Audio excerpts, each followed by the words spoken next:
வணக்கம் நண்பர்களே, உங்கள் எம்எஸ் தமிழ்நாடு அக்ரிகல்ச்சர் யூனிவர்சிட்டியில் ஃபைனலாக நடக்க போகிற கவுன்சிலிங் எது அப்படின்னு பார்த்தீங்கன்னா ஸ்பாட் அட்மிஷன் தான்.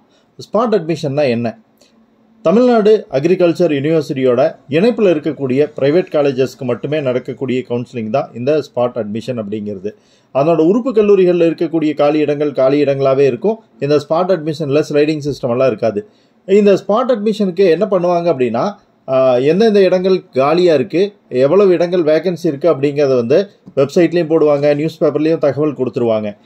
10 நாட்களுக்கு முன்னால், அடுத்த 10வது நாளில் கவுன்சிலிங் கட்டாக போகுது அப்படின்னா அதுக்கு முன்னாடி 10 நாட்களுக்கு முன்னால் விளம்பரம் தருவாங்க. அடுத்த 5 நாட்களில் கவுன்சிலிங் நடக்கும்.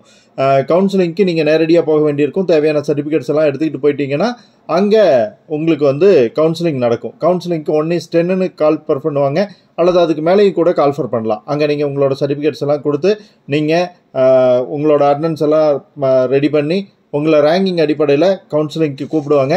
நீங்கள் சீட் எடுத்ததுக்கப்புறம் அங்கேயே அந்த 20,000 ரூபாயும் கவுன்சிலிங் ஃபீஸும் பே பண்ணிக்கலாம்.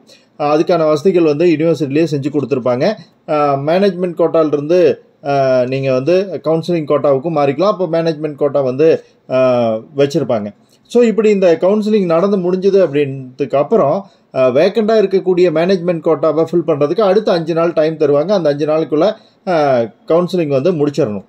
லாஸ்ட் டேட் அப்படின்னு சொல்லியிருக்கக்கூடிய டேட்டுக்கு மேலே மறுபடியும் நீங்கள் அட்மிஷன் ஆக முடியாது. இந்த ஸ்பாட் அட்மிஷன் இந்த வருஷமும் கண்டிப்பாக நடைபெறும். ஸோ நடைபெறும் போது அது பற்றின தகவல் கண்டிப்பாக உங்களுக்கு தருவேன். ஸ்பாட் அட்மிஷன் சம்மந்தமாக உங்களுக்கு வேறு ஏதாவது சந்தேகம் இருந்தால் கீழே கமெண்ட்டில் கேளுங்க. மீண்டும் அடுத்த வீடியோவில் சந்திக்கலாம் நண்பர்களே. நன்றி.